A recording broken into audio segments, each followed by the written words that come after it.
तुम तो ये बगीचा, इसे दैवी बगीचा कहो।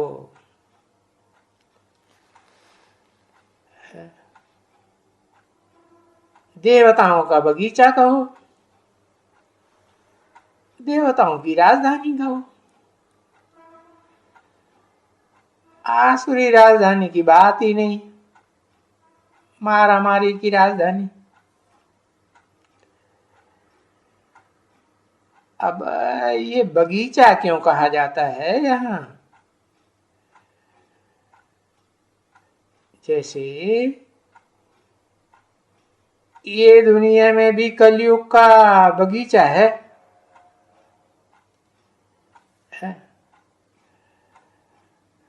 भले वो कांटों का बगीचा है, दुखदाई जंगल, जानवरों का जंगल है,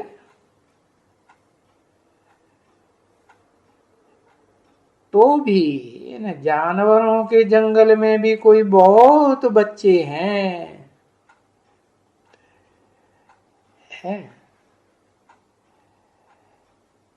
जैसे उन दुनियावी बगीचों में फूल देने वाले, फल देने वाले होते हैं ना, बहुत से पेड़ पौधे होते हैं।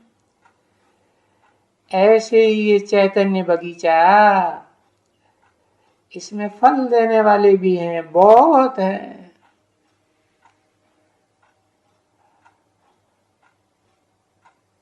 देखो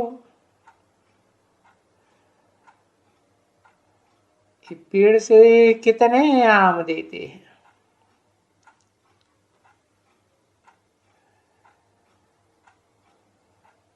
कोई पहले आम देते हैं, तो कोई संतरा देते हैं, कोई फलाना देते हैं, कोई न कोई चीज देते हैं।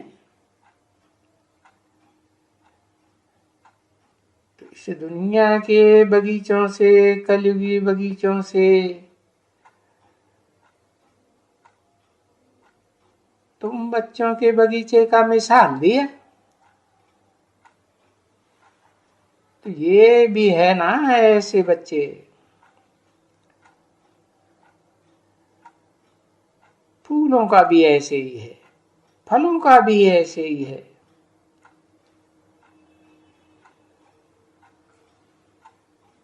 फूल तो हल्के होते हैं,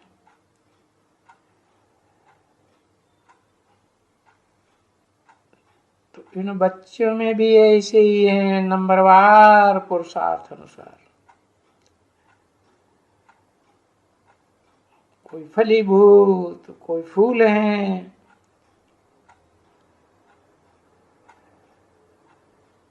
जैसे वो गाते हैं ना, कोई सुमन फल, कोई सुमन प्रद, कोई फल ही केवल लागहि। है सुमन प्रद माने कोई फूल ही फूल, किसी में बहुत फूल आते हैं, कोई में पत्ते ही पत्ते। हाँ। और कोई में इतने फल आते हैं कि फल ही फल दिखाई पड़ते।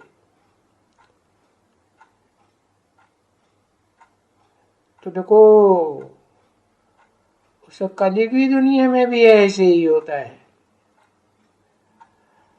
और जो नई दुनिया बाप स्थापन करते हैं उसमें भी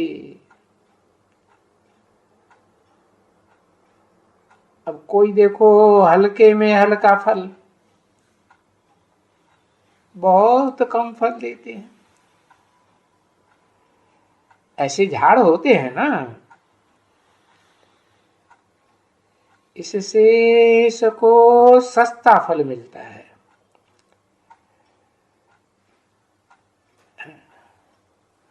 बहुत आमदनी नहीं होती है। तो ये भी एक फल देने वाले बगीचे हैं, भांति भांति के हैं।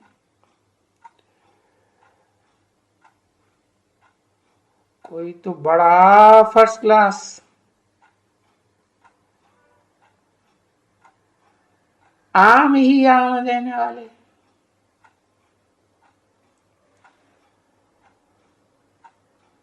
आम को फलों का राजा कहा जाता है ना।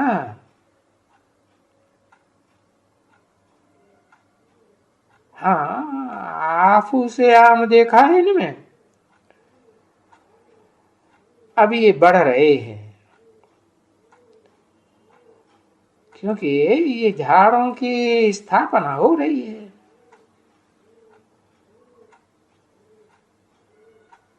फूलों के बगीचे का कहो,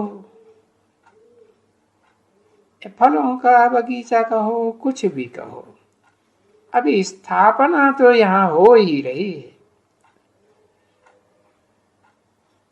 आस्ते आस्ते कल पहले मुआफिक मीठे भी बन रहे और जो फूलों के पौधे हैं वो खुशबूदार भी बन रहे हैं। फूलों के पेड़ भी होते हैं। तो नंबरवार पुरुषार्थ अनुसार सब हैं, परंतु हैं तो वैरायटी। देखो, आते हैं बाप बागवान के पास,